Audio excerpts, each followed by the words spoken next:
Aapki ಅದಾಲತ್ನಲ್ಲಿ cricket star Harbhajan Singh ಅವರ ಮೇಲಿರುವ ಆರೋಪವೆಂದರೆ ಇವರು ತುಂಬಾ ತರ್ಲೆ ಎಂಬುದು.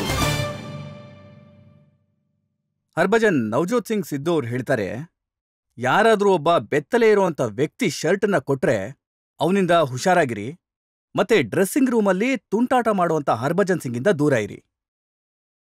ಸರ್, ಅದು ನಾಟಿ ಬಾಯ್ ಏನಿದ್ದ ಅವನೀಗ ಹಿಂದುಳಿದಿದ್ದಾನೆ. ಈಗ ನಾನು ಮದುವೆ ಆಗಿದೆ, ನಾನು ದೊಡ್ಡವನಾಗೋಗಿದ್ದೀನಿ.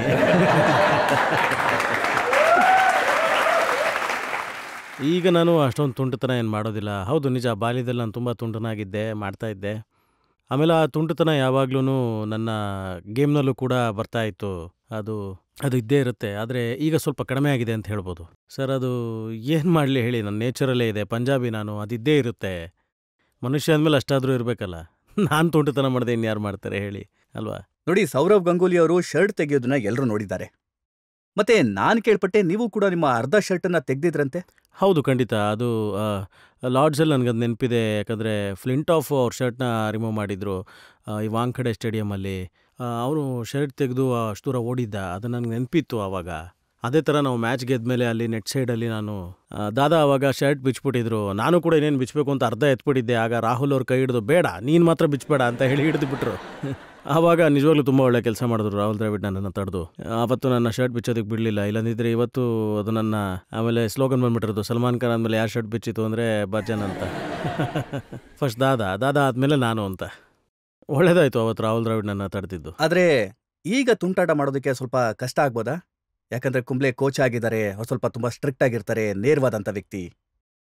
ಅದೇನಂದರೆ ನೋಡಿ, ಅನಿಲ್ ಅವ್ರಿಗೆ ತುಂಬ ರೆಸ್ಪೆಕ್ಟ್ ಮಾಡ್ತೀನಿ. ಹಾಗಾಗಿ ಅದೇನಂತ ಹೇಳಿದ್ರೆ, ನಾನು ತುಂಬ ವರ್ಷಗಳ ಕಾಲ ಅವ್ರ ಜೊತೆ ಕ್ರಿಕೆಟ್ ಆಡಿದ್ದೀನಿ. ನಾನು ಕ್ರಿಕೆಟ್ ಟೀಮಿಗೆ ಬರದೇ ಇದ್ದಾಗ ಆಗ್ಲಿಂದನೂ ನನಗೆ ಅವ್ರಿಗೆ ಗೊತ್ತು. ಹಾಗಾಗಿ ಆ ಟೈಮ್ನಲ್ಲಿ ನಾನು ಅವರಿಂದ ಒಂದೇ ಒಂದು ಕಲ್ತಿದ್ದು ಏನಂದರೆ, ಡೋಂಟ್ ಎವರ್ ಗಿವ್ ಅಪ್. ಯಾಕಂದರೆ ಅವರಂಥ ಕ್ರಿಕೆಟರು. ಎಸ್, ಹೌದು, ಅವ್ರು ಸ್ವಲ್ಪ ಸೀರಿಯಸ್ ಕ್ರಿಕೆಟರ್ ಅಂತ ಹೇಳ್ಬೋದು. ಆಮೇಲೆ ನನ್ನ ಬಗ್ಗೆ ಬರೋದಾದರೆ, ಅದು ಒಂದು ವೇಳೆ ಸ್ವಲ್ಪ ನಾನು ಅಷ್ಟೊಂದು ಎಂಜಾಯ್ಮೆಂಟ್ ಮಾಡೋದಿಲ್ಲ ಅಂತ ಹೇಳ್ತಿದ್ದೆ. ಅದು ಡ್ರೆಸ್ಸಿಂಗ್ ರೂಮಲ್ಲೂ ಕೂಡ ನೀವು ಅಷ್ಟೇ ಟೆನ್ಸ್ ಆಗಿರ್ತೀರ ಅಂತ ಹೇಳ್ತಿದ್ದೆ. ಅದು ಆ್ಯಕ್ಚುಲಿ ಗ್ರೌಂಡಲ್ಲಿ ನಮ್ಗೆ ಅಷ್ಟು ಟೆನ್ಸ್ ಸಿಚುಯೇಷನ್ ಇರುತ್ತೆ. ನಿಮಗೆ ತಮಾಷೆ ಮಾಡೋದಕ್ಕಾಗೋದಿಲ್ಲ, ತಲೆ ಓಡ್ತಾ ಇರುತ್ತೆ. ಬ್ಯಾಟ್ಸ್ಮನ್ನ ಹೇಗೆ ಔಟ್ ಮಾಡಬೇಕು ಅಂತೆಲ್ಲ ಹೇಳಿ, ಮುಂದಿನ ಪ್ಲ್ಯಾನ್ ಏನು ಅಂತೆಲ್ಲ ಲೆಕ್ಕ ಹಾಕ್ಕೊಂಡು, ಒಂದು ವೇಳೆ ನೀವು ಡ್ರೆಸ್ಸಿಂಗ್ ರೂಮಲ್ಲೂ ಅಷ್ಟೇ ಟೆನ್ಷನಲ್ಲಿ ಇದ್ದರೆ, ಆವಾಗ ಆ ವಿಷಯ ನಾವು ಆ ಕೆಲಸನ ಕರೆಕ್ಟಾಗಿ ಮಾಡೋಕ್ಕಾಗಲ್ಲ. ಅಂದರೆ ಗ್ರೌಂಡಲ್ಲಿ ಹೋಗಿ ನಾವೇನು ಔಟ್ ಮಾಡಬೇಕು ಅದನ್ನು ಇದು ಮಾಡೋಕ್ಕಾಗಲ್ಲ. ಅನಿಲ್ ಭಾಯ್ ಅವ್ರಿಗೆ ತುಂಬ ಚೆನ್ನಾಗಿ ಗೊತ್ತಿತ್ತು, ಏನೋ ಮೈ ನೇಚರ್, ನಾನು ಇದೇ ರೀತಿ ಇರೋನು, ಇದೇ ಥರನೇ ಇರ್ತೀನಿ ಅಂತನೂ. ಆದರೆ ಬಟ್ ನಾನು ಆಟ ಆಡ್ತಿರ್ಬೇಕಾದ್ರೆ ಐ ಡೋಂಟ್ ನೋ ನಾನು ಎಷ್ಟು ವರ್ಷ ಅವ್ರ ಜೊತೆ ಆಟ ಆಡಿದ್ದೀನಿ ಅಂತ ಹೇಳಿ. ಆದರೆ ಅವ್ರಿಗೆ ಯಾವ ಪ್ರಾಬ್ಲಮ್ಮೂ ಆಗಿಲ್ಲ. ನನ್ನ ನೇಚರ್ ಈ ಥರ. ಪ್ರಾಬ್ಲಮ್ ಏನಾಗಿತ್ತು ಅಂದರೆ, ನೀವು ಚೆನ್ನಾಗಿ ಆಡಿದ್ರಿಂದಾಗಿ ಕೆಲವು ಸಲ ಅನಿಲ್ ಕುಂಬ್ಳೆ ಅವ್ರನ್ನ ಬೆಂಚಲ್ಲಿ ಕೂಡಿಸ್ಬೇಕಾಗಿ ಬಂತು. ಆ ವಿಷಯ ಬೇರೆ. ಆ್ಯಕ್ಚುಲಿ ಅನಿಲ್ ಅವರು ತುಂಬ ದೊಡ್ಡ ಮ್ಯಾಚ್ ವಿನ್ನರು. ಅಂದರೆ ನನ್ನ ದೃಷ್ಟಿಯಲ್ಲಿ ಅವರು ಸಿಕ್ಕಾಪಟ್ಟೆ ಚೆನ್ನಾಗಿ ಆಡ್ತಾಯಿದ್ರು. ಯಾಕಂದರೆ ಬೌಲರ್ ಯಾವಾಗಲೂ ಮ್ಯಾಚ್ನ ಗೆಲ್ಲಿಸ್ತಾ ಇರ್ತಾರೆ. ಒಂದು ವೇಳೆ 20 ವಿಕೆಟ್ ತೊಗೋಬೇಕು ಅಂತ ಆಯಿತು ಅಂದರೆ ಆವಾಗ ಬೌಲರೇನೇ ಮ್ಯಾಚ್ನ ಗೆಲ್ಸೋದಕ್ಕೆ ಸಾಧ್ಯ. ಒಂದು ವೇಳೆ ರನ್ಸ್ ಬೇಕಾಗುತ್ತೆ ಬೋರ್ಡಲ್ಲಿ ನೋಡೋದಕ್ಕೆ. ಕೆಲವೊಮ್ಮೆ ರನ್ಸ್ ತುಂಬ ಕಡಿಮೆ ಆದಾಗಲೂ ಕೂಡ ಬೌಲರ್ಗೆ ಒಂದು ಚಾನ್ಸ್ ಇರುತ್ತೆ ಮ್ಯಾಚ್ನ ಗೆಲ್ಲಿಸೋವಂಥದ್ದು.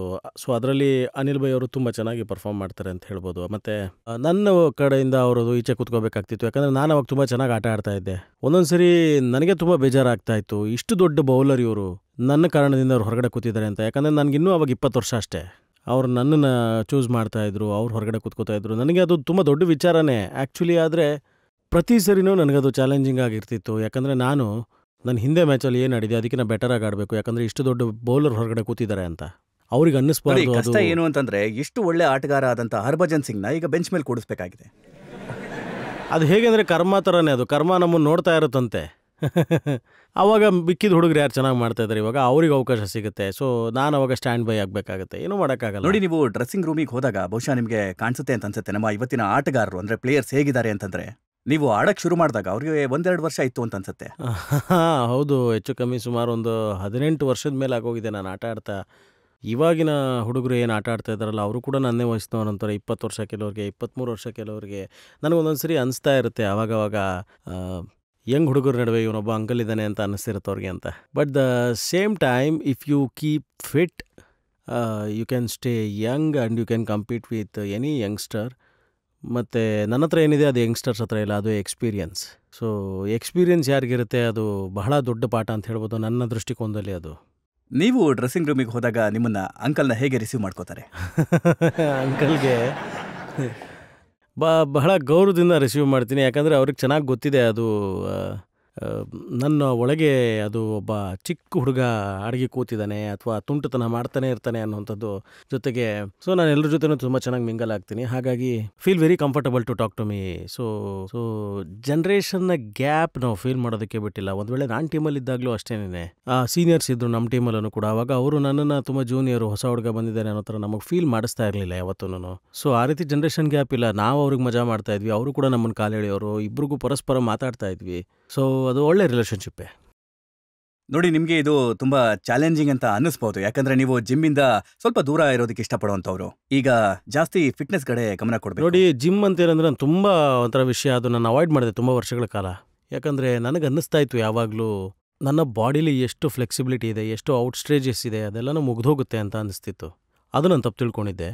ಸೊ ಆಮೇಲೆ ನಿಧಾನವಾಗಿ ಈಗ ಏನು ಹೊಸ ಜನ್ರೇಷನ್ ಬಂದಿದೆ, ಹೊಸ ಹೊಸ ಟ್ರೈನಿಂಗ್ ಮೆಥಡ್ಸ್ ಬಂದಿದೆ, ನಂತರ ನನಗೆ ಅರ್ಥ ಆಗ್ತಾ ಹೋಯಿತು ಟ್ರೈನಿಂಗ್ ತುಂಬ ಇಂಪಾರ್ಟೆಂಟು, ಜಿಮ್ ತುಂಬಾ ಇಂಪಾರ್ಟೆಂಟು. ಹೇಗೆ ನಮ್ಮ ವಯಸ್ಸು ಮುಂದಕ್ಕೆ ಹೋಗ್ತಿರುತ್ತೆ, ಟ್ರೈನಿಂಗ್ ಮಾಡಲಿಲ್ಲ, ಒಂದು ವೇಳೆ ಜಿಮ್ ಮಾಡಲಿಲ್ಲ ಅಂತಂದರೆ ಆವಾಗ ಮುದಿತನ ಅನ್ನೋದು ನಮ್ಮ ಹತ್ರಕ್ಕೆ ಓಡಿ ಬರ್ತಾ ಇರುತ್ತೆ. ಸೊ ಆ ಮುದಿತನ ನಾವು ದೂರ ಇಡಬೇಕು ಅಂತ ಹೇಳಿದ್ರೆ ಜಿಮ್ ಎಂಥ ವಿಚಾರ ಅಂತ ಹೇಳಿದ್ರೆ ನಾವು ಮಾಡಲೇಬೇಕು. ಸೊ ಟೆಕ್ನಿಕ್ಸ್ ಅದರಲ್ಲಿ ಬಂತು ಅಂತ ಹೇಳಿದ್ರೆ ಎಷ್ಟು ಚೆನ್ನಾಗಿರುತ್ತೆ ಅಂದರೆ ನೀವು ಕಲಿತಾ ಹೋಯ್ತು ಅಂದರೆ ತುಂಬ ಎಂಜಾಯ್ ಮಾಡ್ತೀರಾ. ಸೊ ಹಾಗಾಗಿ ನಾವು ಒಂದು 5-6 ಮಂತ್ಸಿಂದನೂ ಈ ಒಂದು ಯಂಗ್ ಟೀಮಲ್ಲಿ ಇದ್ದೀನಿ, ಅವ್ರ ಜೊತೆ ಕಲಿತಾ ಇದ್ದೀನಿ.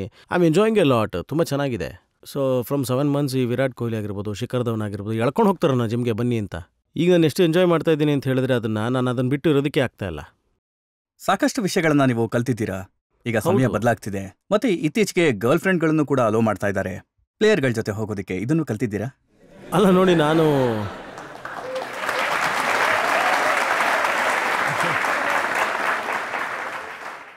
ಈಗ ಗರ್ಲ್ ಫ್ರೆಂಡ್ ವಿಷಯ ಬರೋದಿಲ್ಲ. ಯಾಕಂದರೆ ನನಗೆ ಹೆಂಡತಿ ಇದ್ದಾಳೆ, ನನಗಂತೂ ಪಕ್ಕಾ ಲೈಸೆನ್ಸ್ ಸಿಕ್ಕೋಗಿದೆ ಇವಾಗ. ಅದು ಇಲ್ಲಿ ಗರ್ಲ್ ಫ್ರೆಂಡ್ ಸಮಸ್ಯೆನೇ ಇಲ್ಲ. ಯಾಕಂದರೆ ನನಗೆ ಹೆಂಡತಿ ಇದ್ದಾಳೆ, ಅವಳನ್ನು ಬಿಟ್ಟು ಬೇರೆ ಯಾರನ್ನೂ ನಾನು ಕರ್ಕೊಂಡೇ ಹೋಗಲ್ಲ ಹೊರಗಡೆ. ಆಮೇಲೆ ಈಗ ಹೆಂಡತಿ ಕದ್ದು ಮುಚ್ಚಿ ಕರ್ಕೊಂಡು ಹೋಗೋ ಅವಶ್ಯಕತೆ ಇಲ್ಲ. ಈಗ ಹೇಳ್ತಾರೆ ಎಲ್ಲರೂ, ನೀನು ಟೂರ್ಗೆ ಹೋಗ್ತೀಯೋ ಇಲ್ವೋ, ನೀನು ಹೆಂಡ್ತಿನ ಮಾತ್ರ ಕರ್ಕೊಂಡು ಹೋಗೋ, ಒಂದು ವೇಳೆ ನೀನು ಹೋಗಲಿ ಅಂದ್ರೂ ಪರವಾಗಿಲ್ಲ, ಜೊತೆಲಿ ಕರ್ಕೊಂಡು ಹೋಗು ಅಂತ. ಒಂದು ವೇಳೆ ಬೌಲಿಂಗ್ನಲ್ಲಿ ಬ್ಯಾಟಿಂಗ್ನಲ್ಲಿ ಚೆನ್ನಾಗಿ ಪರ್ಫಾರ್ಮ್ ಮಾಡೋಕ್ಕಾಗದೆ ಹೋದರೆ ಆಗ ಎಲ್ಲ ದೋಷ. ಅದರಲ್ಲಿ ಅವ್ರ ತಪ್ಪೇನಿದೆ? ನೋಡಿ, ಈಗ ಇಡೀ ಜಗತ್ತೇ ಮಾತಾಡ್ತಾ ಇದೆ, ಅನುಷ್ಕಾ ಶರ್ಮಾ ಮೈದಾನದಲ್ಲಿದ್ದಾಗ ವಿರಾಟ್ ಕೊಹ್ಲಿ ಬೇಗ ಔಟ್ ಆಗೋಗ್ತಾರೆ.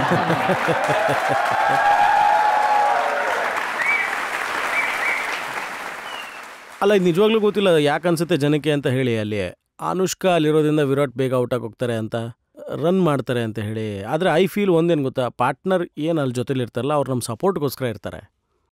ಅಲ್ಲಿ ಅನುಷ್ಕಾ ಅವರು ವಿರಾಟ್ನ ನೋಡೋಕೆ ಬಂದಿರ್ಬೋದು, ಅಥವಾ ನನ್ನ ಹೆಂಡತಿ ನನ್ನನ್ನು ನೋಡೋದಕ್ಕೆ ಬಂದಿದ್ರೆ ಆಯಿತು ಕೂಡ.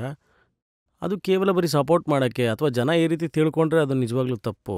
ಸೊ ನಾನು ಎಲ್ರಿಗೂ ಕೈ ಮುಗಿದು ಕೇಳ್ಕೊತೀನಿ, ದಯವಿಟ್ಟು ಆ ರೀತಿ ಎಲ್ಲ ತಿಳ್ಕೊಬೇಡಿ. ಯಾಕಂದರೆ ಪ್ಲೇಯರ್ಗೆ ಒಂದೇ ಒಂದು ಮೋಟಿವ್ ಇರುತ್ತೆ, ಅವನು ಅದರಲ್ಲಿ ಚೆನ್ನಾಗಿ ಆಡಬೇಕು ಅಂತ ಅಷ್ಟೇ. ಸೊ ಅಲ್ಲಿ ಬಂದಿರೋಂಥ ಅವ್ನ ವೈಫ್ ಆಗಿರ್ಬೋದು, ಗರ್ಲ್ ಫ್ರೆಂಡ್ ಆಗಿರ್ಬೋದು, ಅದೇ ಮೋಟಿವ್ ಇರುತ್ತೆ. ಅವನು ಚೆನ್ನಾಗಿ ಆಡಿದ್ರೆ ಮಾತ್ರ ಇಂಡಿಯನ್ ಗೆಲ್ಸೋದಕ್ಕೆ ಸಾಧ್ಯ.